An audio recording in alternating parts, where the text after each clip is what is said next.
Number 25 سورہ حامیم سجدہ۔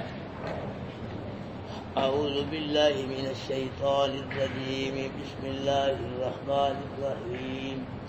وقال الذين كفروا لا تسمعوا لهذا القرآن والغوا فيه لعلكم تغلبون فلنذيقن الذين كفروا عذابا شديدا ولنجزينهم أسوأ الذي كانوا يعملون ذلك جزاء أعداء الله النار لهم فيها دار الخلد جزاء بما كانوا بآياتنا يجحدون وقال الذين كفروا ربنا أرنا الذين أضلانا من الجن والإنس نجعلهما تحت أقدامنا ليكونا من الأسفلين إن الذين قالوا ربنا الله ثم استقاموا تتنزل عليهم الملائكة ولا تخافوا ولا تحزنوا وأبشروا بالجنة التي كنتم توعدون نحن أولياؤكم في الحياة الدنيا وفي الآخرة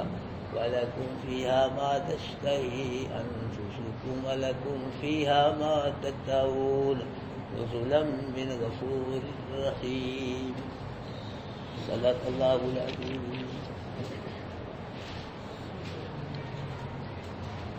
حضرات محترم، مکہ کے کافروں نے بڑی کوشش کی، بڑا زور لگایا، بڑا تیل لگایا کہ قرآن کو ختم کر دیا جائے۔ قرآن کو ختم کرنے کے لیے وہ قرآن کو کہانت کہتے تھے۔ یہ کہانت کی میں کسی دن تشریح کروں گا انشاءاللہ۔ اور قرآن کو ختم کرنے کے لیے وہ جادو بھی کہتے تھے کہ قرآن جادو ہے۔ قرآن کو ختم کرنے کے لیے وہ شاعری بھی کہتے تھے کہ اللہ کے نبی شاعر ہیں، یہ کلام ہے، یہ ان کی شاعری ہے۔ کبھی کہتے تھے یہ قرآن جو ہے یہ اللہ کا کلام نہیں بلکہ اپنے پاس سے یہ کلام بنا کے اللہ کے نبی لیا تو ہمیں کہہ دیتا اللہ کا کلام ہے۔ بڑی کوشش کی انہوں نے کہ قرآن کو ختم کر دیا جائے۔ جب قرآن ان سے ختم نہ ہوا اور خود ہی ختم ہونے لگے، اللہ ان کو ہی ختم کرنے لگا، تو پھر کافر و مشرکوں نے اکٹھے ہو گئے کیا کہا؟ اللہ کا قرآن ہم کو بتلا رہا ہے، وقال الذین کفروا لا تسمعوا لهذا القرآن۔ سب طریقے استعمال کر کے دیکھ لیے، کوشش کر لی ہر لحاظ سے، قرآن کو ختم نہ کر سکے۔ اب کیا کہہ رہے ہیں؟ کہا کافروں نے کہ لا تسمعوا لهذا القرآن، اس قرآن کو نہ سنو۔ یہ بات انہوں نے کہی اکٹھے ہو گئے کہ کیا نہ کرو، اس قرآن کو نہ سنو، اس لیے کہ قرآن کے اندر اللہ پاک نے کشش رکھی ہے، قرآن کھینچتا ہے۔ ہاں جی، کوئی چیز مقناطیس اتنا نہیں کھینچتا اپنی طرف جتنا قرآن اپنی طرف کھینچتا ہے۔ قرآن نہ سنو، قرآن کا اثر نہ ہو جائے گا۔ قرآن تم سنو گے تو اثر ہوگا، جب قرآن ہی سنو گے اثر کیسے ہوگا؟ یہ کافروں نے کہا کہ لا تسمعوا لهذا القرآن کو نہ سنو۔ اب بھی ہمارے مسلمانوں کی اکثریت ہے جو اور تو بڑا کچھ سنتے ہیں لیکن نہیں سنتے تو قرآن کو نہیں سنتے، اور بہت کچھ سنتے ہیں قرآن کو نہیں۔ کئی تو یہ حد کہہ دیتے ہو مولوی صاحب رکھو قرآن کو اپنے کول ہی، ہمارے بزرگوں نے ہمارے لیے کتاب میں لکھ دی ہے نا، کتاب وہی کافی ہمارے نجات کے لیے، یہاں تک لوگ آ گئے۔ کافر کیا کہہ رہے ہیں؟ لا تسمعوا لهذا القرآن، اس قرآن کو نہ سنو۔ کافر مشرک جو تھے انہوں نے کہا ابو جہل صاحب، ابو لہب صاحب، پھر کیا کریں ہم؟ قرآن کو نہ سنیں، کریں کیا؟ تو بڑے بڑے سردار کافروں نے کہا والغوا فیہ، تو جب یہ رسول قرآن سنائے نا تو تم شور مچایا کرو، آگے سے تم کیا کرو؟ شور مچاؤ، روڑا پاؤ، سیٹیاں بجاؤ، تالیاں بجاؤ، غوثیہ نعرہ لاؤ۔ کیا ہوگا؟ لعلکم تغلبون، پھر تم غالب آؤ گے، پھر کامیابی تمہیں ملے گی۔ جب یہ رسول قرآن سنائے تو تم نے قرآن نہیں سنا بلکہ کیا کرنا ہے؟ رولا، شرارت کرو، ٹھیکیاں بجاؤ، قرآن نہ لوگ سن سکیں، تو پھر تم غالب آؤ گے، پھر کامیاب ہو گے۔ اگر تم نے یہ کام نہ کیا پھر اپنا بستر بوریا یہاں سے گول سمجھو، نہ تم رہو گے یہاں نہ تمہارے باپ دادے کا دین رہا، کیونکہ اب قرآن آ گیا ہے، نبی آخر الزمان آ گیا ہے۔ یہی ہوا پھر یہ مکہ کے جو مشرک تھے نا بڑے بڑے، یہ لوگوں کو تو قرآن سننے سے منع کرتے تھے، لیکن یہ خود اللہ کے نبی سے قرآن سنتے تھے۔ اللہ کے محبوب صلی اللہ علیہ وسلم کی عادت شریفہ تھی کہ صبح فجر کے وقت اٹھ کے نا تہجد کے وقت بلند آواز سے اللہ کے گھر میں بیٹھ کے اللہ کا قرآن پڑھنا۔ یہ جو بڑے بڑے مشرک تھے یہ بیت اللہ شریف کے کونوں میں چھپ چھپ کے نا اللہ کے رسول سے اللہ کا قرآن سنتے تھے۔ تو حدیث میں آتا ہے کہ ایک مرتبہ یہ بڑے بڑے مشرک اللہ کا قرآن اللہ کے رسول سے سن کے اپنے گھروں کو جا رہے تھے، تو رات کا اندھیرا بھی باقی تھا، انہوں نے منہ چھپائے ہوئے تھے کہ پہچانے نہ جائیں۔ ان کا آپس میں ٹکراؤ ہو گیا، ایک نے کہا تو کون ہے، دوسرے نے کہا تو کون ہے، ایک نے کہا تم کہاں سے آئے ہو، دوسرے نے کہا پہلے تو بتلا تو۔ یہ جو مکے کے مشرک یہ لوگ بھوکے تھے، بات میں چودھری والی کرتے تھے یہ۔ ابو جہل نے کہا یار لڑو نہ جھگڑو نا، آؤ اپنے ربوں کی قسمیں اٹھا کے عہد کرتے ہیں آج کے بعد اس نبی سے رسول سے اللہ کا قرآن نہیں سنیں گے۔ میرے بھائیو میں قرآن پڑھوں کوئی اور بات ہے، کوئی پاکستانی قاری قرآن پڑھے اور بات ہے، کوئی عربی قاری قرآن پڑھے اور بات، کوئی مصری قاری قرآن پڑھے اور اندازہ لگاؤ جب قرآن والا قرآن پڑھے، جب صاحب قرآن پڑھے پھر کتنی کی بات ہوگی، پھر کتنا کا اثر ہوگا قرآن کا۔ یہ بھی اللہ قرآن نے ہم کو بتلایا۔ اللہ کے محبوب صلی اللہ علیہ وسلم طائف کے تبلیغی سفر سے زخمی ہو کے آئے، رستے میں ایک کھجوروں کا باغ تھا، وہاں اللہ کے قرآن کی تلاوت کر رہے ہیں اللہ کے محبوب، تو ایک جنوں کی جماعت نے اللہ کے محبوب سے اللہ کا قرآن سنا، تو جنوں کی جماعت اللہ کے محبوب سے اللہ کا قرآن سن کے کہنے لگی انا سمینا قرآن عجبا، ہم نے عجیب ہی قرآن سنا ہے، یہدی الی الرشد، ایسا قرآن جو روشنی فراہم کرتا ہے، سویروں کا نوید ہے، اجالوں کا پتہ دیتا ہے۔ اللہ کے رسول سے اللہ قرآن سن کے فیصلہ کر بیٹھے کہ فآمنا بھی، اب جب تک رہیں گے قرآن کے بن کے رہیں گے، نبی آخر الزمان کے بن کے رہیں گے، وَلَن نُشْرِكَ بِرَبِّنَا أَحَدًا، ہم اپنے رب کے ساتھ کسی کو بھی شریک نہیں کریں گے، اللہ کی ذات و صفات میں کسی کو شامل نہیں کریں گے، اللہ کے حقوق میں کسی کو بھی شامل نہیں کریں گے۔ میرے بھائیو جو قرآن صحیح سمجھ جائے نا تو پھر وہ شرک نہیں کرے گا انشاءاللہ۔ ہاں شرک سمجھ جائے صحیح کو صحیح، قرآن اللہ کی رضا کے لیے کبھی شرک نہیں کرے گا، شرک کی بدبو تک نہیں اس تک پہنچے گی۔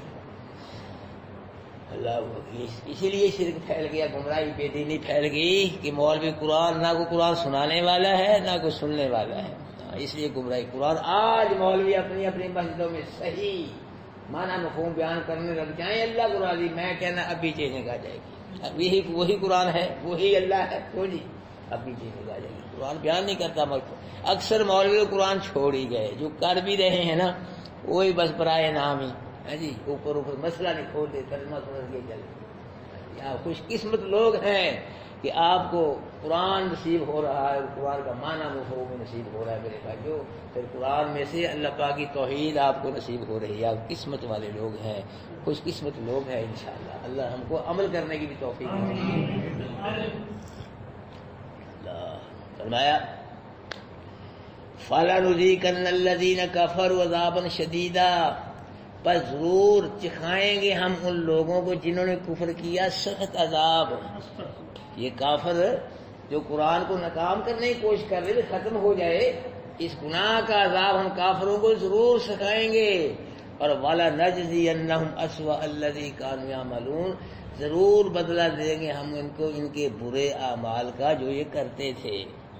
جو برے اعمال، سب سے برا عمل جو ہے وہ کفر ہے، شرک ہے، اور بھی برے عمل ہیں وہاں کے، لیکن سب سے بڑا جو گناہ والا کام ہے وہ کون سا کام ہے؟ کفر اور شرک۔ یہ کفر شرک کرتے تھے اور کفر شرک بکتے تھے جی، یا جو ہمارے زمانے کے اندر، ہمارے دور کے اندر لوگ قبروں کے اوپر مجاور ملنگ گدی نشین بن کے بیٹھتے ہیں، اور قبروں کے اوپر میلے عرس قوالیے لگاتے ہیں، قبروں کے اوپر بیت غیر اللہ کے نام کے حرام چڑھاوے بکرے پدارے یہ لے کے آتے ہیں، قبروں والوں سے مانگتے ہیں لوگ، قبروں والوں کو سجدہ کرتے ہیں، قبروں والوں کے نام کی نظر نیازیں دیتے ہیں۔ قبروں میں کیا ہو رہا ہے؟ قبروں میں مجاور ملنگ بیٹھے ہیں، ٹول ٹمکے بجائے جا رہے ہیں، وہ قرآن پڑھا جا رہا ہے وہاں، وہ اللہ کی توحید نبی کی سنت بیان ہوتی ہے، ڈھول ٹمکے بجائے رہے، پنگڑے پا رہے ہیں، دمالے پا رہے ہیں، لکیرانی سڑک، موت کا کنواں ہے جی۔ یہ میں بار بار قبروں کا نام اس لیے لیتا ہوں کہ لوگ قبروں پر جو کر رہے ہیں وہ شرک کر رہے ہیں، اور شرک کو ثواب سن کے کر رہے ہیں، ہاں جی، خوش ہو کے کر رہے ہیں۔ آپ کو کہیں شرک کے جراثیم نہ پہنچے، میں اس لیے بار بار قبروں کا نام لوں۔ اچھے کام نہیں ہو رہے قبروں پہ، نبیوں کی ولیوں کی مزاروں پہ، برے کام ہو رہے ہیں۔ لکیرانی سڑک اچھا کام ہے کیوں جی؟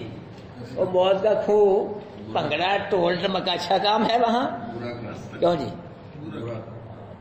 برے کام ہے سارے، ان کو پکار رہے ہیں اللہ کے ولیوں کو، لوگ سجدے ہو رہے ہیں ان کے نام بھی دیکھیں، بقی سب برے کام شرکیہ کام ہیں۔ اور یہ لوگ کام جو کر رہے ہیں خوش ہو کے کر رہے ہیں، ثواب سمجھ کے کر رہے ہیں۔ تو میرے بھائی اس لیے میں بار بار یہ قبروں کا نام لے رہا ہوں تاکہ آپ شرک کو بھی چھوڑ دیں، جو شرک کر رہے ان کو بھی چھوڑ دیں۔ قرآن ہے اعرض عن المشرکین، مشرکوں سے کیا کرو؟ اعراض کرو، ہاں جی، توڑ کرو، مشرکوں کو جوڑ نہیں کرو۔ اور آپ جو شرک مولوی کروا رہے ہیں ان کو بھی چھوڑ دو، ہاں جی۔ ایک مولوی ہے وہ آپ کے گھر سے کھانا بھی کھا گیا، پیسے بھی لے گیا اور شرک کی دعوت بھی دے گیا، کیا فائدہ ایسے مولوی کا؟ نفرت کرو ایسے مولوی سے، ہاں، توحید والے مولوی سے، قرآن والے مولوی سے پیار کرو، اس سے جڑو۔ ذالک جزاء اعداء اللہ النار، یہ سزا ہے اللہ کے دشمنوں کی آگ۔ کافر مشرک اللہ کیا ہوتا ہے؟ دوست ہوتا ہے کیوں جی؟ کافر مشرک اللہ کیا ہوتا ہے؟ دشمن، بیری اللہ کا، ہاں جی۔ یہ اللہ کے جو بیری ہے نا دشمن، ان کی سزا کیا ہے؟ آگ ہے۔ پھر فرمایا لہم فیہا دار الخلد، اس آگ میں یہ ہمیشہ رہیں گے، کافر مشرک ہمیشہ رہیں گے، نہیں نکالے جائیں گے، کروڑوں اربوں خربوں سال سے بھی یہ جہنم میں رہیں گے۔ جزاء بما کانوا بآیاتنا، یہ بدلہ ہے جو تھے ہماری آیتوں کا انکار کرتے۔ یہ کافر مشرک ہماری آیتوں کا انکار کرتے تھے، نہیں تسلیم کرتے تھے، اس واسطے یہ ہمیشہ ہمیشہ کے لیے جہنم میں گئے۔ اور اب بھی اگر کوئی قرآن نہیں پڑھتا، قرآن نہیں سمجھتا، قرآن پہ عمل نہیں کرتا، قرآن کو اتنی اہمیت نہیں دیتا ہے جی، اس کے دل میں قرآن نہیں ہے، یہ بھی قرآن کا انکار ہی ہے، یہ بھی قرآن کا کیا ہے؟ کوئی آدمی پڑھتا ہی نہیں قرآن کو، اور نہ سمجھتا ہے، اور نہ وہ عمل کرتا ہے، نہ کو اہمیت دیتا ہے قرآن کو، یہ بھی قرآن کا کیا ہے؟ انکار ہی۔ اللہ ہم سب کو قرآن کے انکار سے بچائے، اللہ ہم سب کو قرآن کا اقرار کرنے کی، قرآن کو تسلیم کرنے کی اللہ توفیق نصیب فرمائے۔ وقال الذین کفروا ربنا ارنا الذین اضلانا من الجن والانس، کہیں گے وہ لوگ جنہوں نے کفر کیا، اے ہمارے رب دکھا ہم کو وہ لوگ جنہوں نے ہم کو گمراہ کیے جنوں اور انسانوں سے۔ ان قیامت کے کافر مشرک کہیں گے اللہ پاک وہ مشرک مولوی، وہ مشرک پیر جنہوں نے ہم کو گمراہ کیا، جن کی وجہ سے ہم مشرک ہوئے، انہوں نے ہم کو شرکی دعوتیں دی، ہم مشرک ہو گئے، ہم نے شرک کو قبول کر لیے، وہ مولوی وہ پیر جو ہے نا اللہ ہم کو دکھا وہ کہاں ہے؟ ہاں جی، اب کون سا قریب قریبی ہوں گے، بھری ہوگی جہنم کافر مجھے چھوٹی ہے جہنم، کو کہیں ہوگا، کو کہیں ہوگا، کسی طبقے میں، کسی طبقے میں۔ یا اللہ جن مولویوں، مشرک مولویوں نے، مشرک پیروں نے ہم سے شرک کرا کے ہمیں کیا ہے گمراہ، علی وہ دکھا ہے کہاں ہے، ہم دیکھ تو لیں ان کو، پھر کیا کریں ہم؟ لجعلہما تحت اقدامنا، ہم ان کو اپنے پاؤں کے نیچے کریں، اپنے پاؤں کے قدموں کے نیچے کر کے ان کو کچلیں، ان کو رون دیں، چلو یہی سزا سے ہم کو سب نکال لیں تھوڑا بات، ہاں جی، یہ آپ بھی برباد ہوئے، ہمیں برباد کر دیا، اللہ ہمارے کیا ہمیں دکھا وہ کہاں ہے، تاکہ ہم ان کے اپنے پاؤں کے نیچے لے کے قدموں کے کو کچلیں، ہے جی، ان کو رون دیں، لیکونا من الاسفلین، تاکہ وہ ہو جائے نیچے سے نیچے جہنم میں۔ جب ان کو کون سی ہے جی، ان کو روندیں کچلیں تو ہمارے کچلیں کی وجہ کہاں جائیں؟ وہ سب سے نیچے جہنم میں چلے جائیں۔ اللہ یہاں تک تو اللہ پاک نے کافر و مشرکوں کی بات فرمائی، آگے اللہ پاک ایمان والوں کی، توحید والوں کی بات فرما رہے ہیں، بیان فرما رہے ہیں۔ ان الذین قالوا ربنا اللہ، بے شک وہ لوگ جنہوں نے کہا رب ہمارا کون ہے؟ خوش ہو جاؤ مسلمانوں، ہم رب کس کو مانتے ہیں؟ انہوں نے کہا ہمارا رب کون ہے؟ اللہ ہمارا رب ہے، ہاں جی۔ ان الذین قالوا، بے شک جنہوں نے کہا کہ رب ہمارا اللہ، ہاں زبان سے تو بہت سے لوگ بھی کہتے ہیں کہ ہمارا رب اللہ ہے، صرف زبان سے کہنا ضروری نہیں، دل سے دل سے کہنا پڑے گا، زبان سے بھی دل سے بھی، کہ ہمارا رب کون ہے؟ رب کا مطلب ہماری ضرورتیں پوری کرنے والا کون ہے؟ اللہ ہی۔ ہماری حاجتیں پوری کرنے والا زبان سے بھی اور دل سے بھی یہ ماننا پڑے گا۔ کوئی ہماری حاجتیں ضرورتیں پوری نہیں کر سکتا، کوئی ہماری مشکل کشائی حاجت نہیں کر، ہماری ضرورتیں پوری کرنے والا، حاجتیں پوری کرنے والا کون ہے؟ اللہ ہی۔ ہمارے بگڑے کام بنانے والا کون ہے؟ اللہ ہی۔ ہماری سکھی ہری کرنے والا کون ہے؟ ہماری کھوٹی کری کرنے والا کون ہے؟ ہماری آسیں امیدیں پوری کرنے والا کون ہے؟ ہماری چوڑیاں بھرنے والا کون ہے؟ یہ کہا کہ جن لوگوں نے یہ کہا کہ رب ہمارا کون ہے؟ اللہ۔ اور وہ کہنے والے اجمی ہوں، عربی ہوں، شرقی ہوں، غربی، جنوبی، امیر ہو، غریب ہو، کسی شہر کے رہنے والے، کسی پنڈ کے رہنے والے، کوئی بھی ہوں، کیا کہا ان کے بیچ ہمارا رب کون ہے؟ اللہ۔ ثم استقاموا، اللہ پھر اس پہ کیا یعنی کفر شرک کو چھوڑ کے عقیدہ توحید قبول کر لیا۔ یہ مطلب ہے ثم استقاموا کا کہ کفر شرک کو چھوڑ کے کیا کر لیا؟ عقیدہ توحید قبول کر لیا، پھر عقیدہ توحید میں پکے ہو گئے۔ کیا ہو گئے؟ مضبوط ہو گئے، پکے عقیدہ توحید پہ جم گئے، ڈٹ گئے۔ کیا توحید کہ کوئی کچھ نہیں کر سکتا، جو بھی کرتا ہے کون کرتا ہے؟ ہاں، جو کچھ بھی کس کے پاس ہے؟ اللہ کے پاس۔ یہ عقیدہ توحید پہ پھر وہ پکے ہو گئے، ڈٹ گئے، اتنے پکے ہو گئے عقیدہ توحید پہ جم گئے۔ اگر عقیدہ توحید کے مقابلے میں والدین آئے تو والدین کو چھوڑ دیا، عقیدہ توحید کو نہیں چھوڑا۔ یہ ہے ثم استقاموا جی۔ اگر اولاد آئی عقیدہ توحید کے مقابلے میں اولاد کو چھوڑ دیا، لیکن عقیدہ توحید کو نہیں چھوڑا۔ اگر عقیدہ توحید کے مقابلے کو محلے دار آ گیا، چھوڑ دیا، کوئی رشتہ دار آ گیا، ساری دنیا بھی آ گئی، ساری دنیا کو چھوڑ دی۔ یہ ہے ثم استقاموا۔ پھر عقیدہ توحید میں کیا ہو گئے؟ پکے ہو گئے، جم گئے، ڈٹ گئے، مضبوط ہو گئے، جو مرضی ہو گیا، لیکن عقیدہ توحید کو نہیں چھوڑا۔ یہ ہے ثم استقاموا۔ ابو بکر صدیق رضی اللہ تعالیٰ عنہ نے اس جملے کی تشریح فرمائی کہ ثم استقاموا وہ لوگ ہیں کہ ہم الذین لم یشرکوا باللہ شیئا، کہ وہ لوگ ہیں، ثم استقاموا سے مراد کہ جنہوں نے اللہ کے ساتھ کسی کو شریک نہیں بنایا۔ یہ وہ صدیق اس کی تشریح کرتے ہیں۔ عبداللہ بن عباس رضی اللہ تعالیٰ عنہ یہ اللہ کے نبی کے صحابی ہیں، تو یہ اس کی تشریح کرتے ہیں کہ اللہ شہادت اللہ الہ الا اللہ، انہوں نے کلمہ پڑھا، پھر کلمے کے معنی مفہوم پہ موت تک قائم و دائم رہے، وہ ہے ثم استقاموا۔ حضرت عمر رضی اللہ تعالیٰ عنہ نے بھی تشریح کی، اور یہ بڑی عجیب ہی تشریح کی حضرت عمر نے، تو فرمایا ثم استقاموا سے وہ لوگ مراد ہیں کہ جو لومڑی کی طرح نہیں ہیں۔ لومڑی کبھی کہیں جاتی ہے، کبھی کہیں جاتی ہے، کبھی وہاں جاتی ہے، کبھی کہیں جاتی ہے، لومڑی کی طرح نہیں ہے کہ قرآن کے درس میں بھی آ گئے اور شرکیہ مجلس بھی چلے گئے، قرآن کا درس بھی سن لیا تو 11ویں کے چاول بھی کھا لیے، قرآن کا درس بھی سن لیا، میلے اس قوالیوں میں چلے گئے۔ لومڑی کی طرح نہیں، وہ پکے ہیں، مضبوط ہے، مر جا جو مرضی بھی ہو جائے، وہ توحید کا دامن وہ ہے ثم استقاموا، پھر پکے ہو گئے توحید پہ موت تک۔ پھر کیا ہوتا ہے؟ جن کا ہمارا رب اللہ ہے، یعنی کفر شرک کو چھوڑ کے عقیدہ توحید قبول، تو پھر توحید بھی کیا ہو گئے؟ وہ پکے مضبوط ہو گئے، جم گئے، ڈٹ گئے، موت آ گئی اسی عقیدے پہ۔ پھر کیا ہوتا ہے؟ تتنزل علیہم الملائکہ، موت کے وقت ان کے پاس اللہ کے فرشتے آتے ہیں۔ ہاں، توحید یہ نہیں، توحید اس سے بڑی نیکی اور کوئی نہیں میرے بھائیو۔ توحید جو توحید پہ پکا ہے، موت آ رہی ہے، قرآن کہہ رہا ہے کہ موت کے اس وقت پاس کیا آتے ہیں؟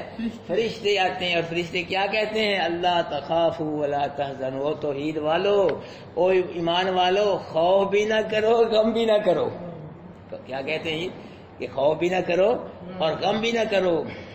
خوف اس بات کا کہ آگے کا کوئی خوف نہ کرو، کوئی پکڑے نہیں تم جاؤ گے، اللہ راضی ہے تمہارے لیے، اللہ نے جنت کے دروازے کھول دیے ہیں۔ اور غم بھی نہ کرو، جی دنیا کا غم نہ کرو، دنیا پیچھے چھوڑیے، بیوی بچین کا غم نہ کرو، اللہ ان کی حفاظت فرمائے گا۔ ہاں، ایک معنی اس کا یہ ہے کہ اللہ تخافوا، آگے خوف نہ کرو، جو تم نے آگے نیک عمل کر کے بھیجے ہیں، تمہارے دل میں یہ خیال نہ پیدا، پتہ نہیں وہ قبول ہی نہ ہوئے ہوں، ہاں یہ خیال نہ کرو وہ تمہارے اعمال نیک اللہ نے کیا کر لیے ہیں، قبول کر لیے ہیں، اور یہ ذہن میں ہو ہمارے جو گناہ ہیں شاید وہ گناہ باقی ہوں، معافی نہیں کی اللہ پاک نے. ہاں یہ غم نہ کرو، اللہ پاک تمہارے گناہ کیا کر دیے ہیں، بخش دیے ہیں. یعنی جو پہلے اعمال بھیجے ہیں نیک وہ قبول ہے، خوف نہ ہو کہ قبول نہیں ہوئے، اور جو تمہارے گناہ ہیں ان کا غم نہ کرو، ان پہ اللہ پاک رحمت کے قلم پھیر. یہ ہے توحید کی برکت ہے. فرمایا وَأَبْشِرُوا بِالْجَنَّةِ الَّتِي كُنْتُمْ تُوعَدُونَ، خوش ہو جاؤ اس جنت کے ساتھ جس جنت کا تم کو رسول کے ذریعے، قرآن کے ذریعے، نبی آخر زبان کے ذریعے جس جنت کا تم سے اللہ نے وعدہ کیا ہے وہ جنت ملے گی تم کو، خوش ہو جاؤ. نحن اولیاؤکم فی الحیات الدنیا وفی الآخرہ، فرشتے کہتے ہیں کہ ہم تمہارے دوست ہیں دنیا کی زندگی میں اور آخرت میں ہم تمہارے دوست ہیں. دنیا میں کیسے دوست ہیں؟ اللہ کے حکم سے ایمان والوں کی، توحید والوں کی اللہ پاک، اللہ کے فرشتے حفاظت کرتے ہیں. ہاں جی، ایمان والوں توحید والوں کے دلوں میں توحید و سنت کی باتیں ڈالتے ہیں. ہاں جی، اور پھر جو توحید و سنت کی وجہ سے کوئی پریشانی ہے صبر والی باتیں ڈالتے ہیں. صبر کرو، حوصلہ رکھو، صبر کرو. دیکھو نبیوں نے کتنا صبر کیا ہے، تمہاری پریشانی کچھ بھی نہیں ان کے مقابلے ذرہ برابر نہیں ہے. اتنی پریشانیاں آئیں توحید کے لیے ہے جی نبیوں رسولوں پہ. تو نبی رسولوں کے صحابیوں بھی ماننے کی تھی، وہ توحید پیچھے نہیں ہٹے، تم ذرا سی پریشانی بھی اللہ کی توحید سے پیچھے ہٹ جاؤ گے. یعنی ایسی باتیں دل میں ڈالتے ہیں اور دعائیں بھی مانگتے ہیں فرشتے ایمان والوں کے لیے. یہ دنیا میں ساتھ ہونے کا مطلب ہے. اور فرمایا وفی الآخرہ، آخرت میں بھی ہم تمہارے ساتھی ہوں گے. دن قیامت کے حشر کے میدان میں فرشتے ایمان والوں کے ساتھ ہوں گے. میزان کے وقت فرشتے ایمان والوں کے ساتھ ہوں گے. پلس رات پہ ایمان والوں سے فرشتے ساتھ ہوں گے، ہاتھ پکڑ کے اللہ کے حکم سے پار کرائیں گے. اور آگے پھر جو جنت کو رستہ جائے اس کے گھر کو رستہ بتلائیں گے. اے قرآن کے اسٹوڈنٹ، اے قرآن کو سمجھنے والے، دنیا میں قرآن کو سمجھ خوش ہونے والے، عمل کرنے والے، ادھر کو نہیں جانا. تیری جنت کا رستہ ادھر کو جاتا ہے، ادھر کو جانا ہے، ادھر کو جانا ہے. جنت تک ساتھ دیں گے فرشتے میرے بھائیو. فرمایا اللہ اکبر، وَلَكُمْ فِيهَا مَا تَشْتَهِي أَنفُسُكُمْ، اور جنت میں وہ بھی ہوگا جو تم چاہو گے. دل میں خواہش پیدا ہوئی وہی چیز سامنے آ گئی. خواہش ہی ہوئی ہے کہ یہ وہ سامنے آ گئی. جی وَلَكُمْ فِيهَا مَا، وہ بھی ہے جنت میں جو تم طلب کرو گے. جو خواہش ہوگی چیز کی وہ آ گئی، جو منہ سے مانگو گے وہ بھی حاضر ہوگی.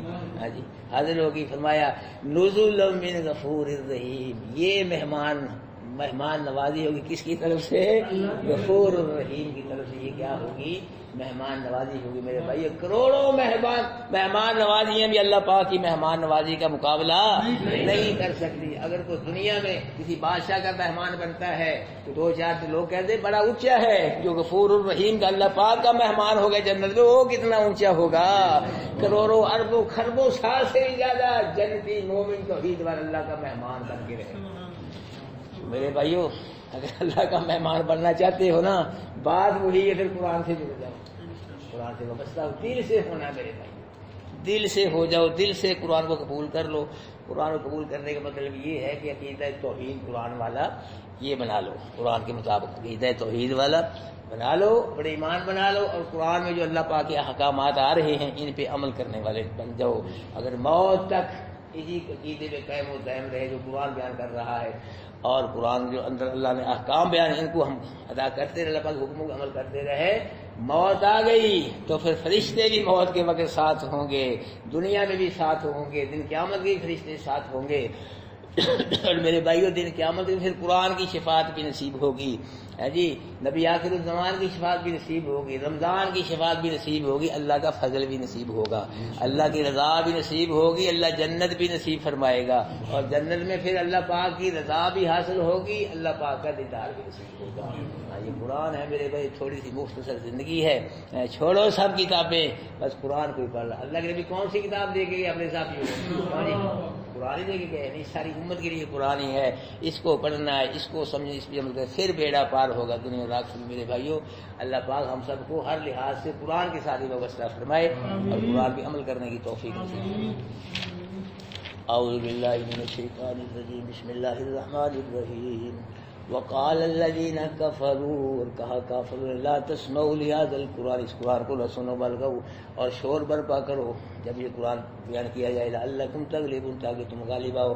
فلنذیقن الذین کفروا، بس البتہ ضرور چکھائیں گے ہم ان لوگوں جنہوں نے کفر کیا عذابًا شدید سخت عذاب والا نجزینہم، اور ضرور ہم بدلا دیں گے جی ان کو اسوأ الذی کانوا یعملون، جو برے اعمال کرتے تھے، ذالک جزاء اعداء اللہ النار، جو برے اعمال کا جو برے اعمال کرتے تھے، ذالک جزاء اعداء اللہ النار، یہ سزا ہے اللہ کے دشمنوں کی آگ، لہم فیہا دار الخلد، اس آگ میں وہ ہمیشہ رہیں گے کافر مشرک، جزاء بما کانوا بآیاتنا یجحدون، یہ بدلہ ہوگا اس کا جو تھے وہ ہماری آیت کا انکار کر دے۔ وقال الذین کفروا، ان لوگوں نے جنہوں نے کفر کیا، ربنا اے رب ہمارے، ارنا الذین، کہیں گے وہ لوگ ارنا الذین، جنہوں نے کفر کیا، ربنا اے رب ہمارے، ارنا الذین، دکھا ہم کو وہ لوگ، اضلانا من الجن والانس، جن و انسانوں نے ہم کو گمراہ کیا، نجعلہما تحت اقدام، تاکہ کرے ہم ان کو اپنے قدموں کے نیچے، لیکونا من الاسفلین، تاکہ ہو جائے وہ سب سے نچلے جہنم میں۔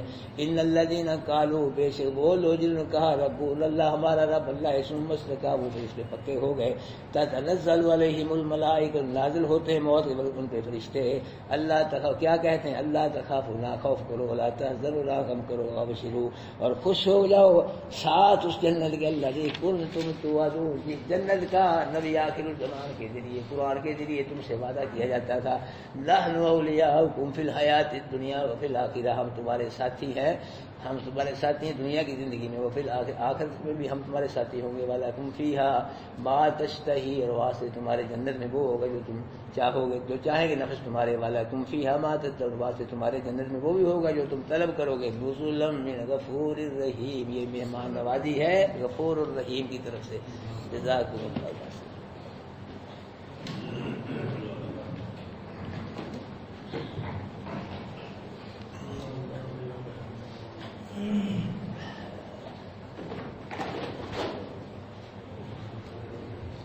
یا جیسے سام لو اپنے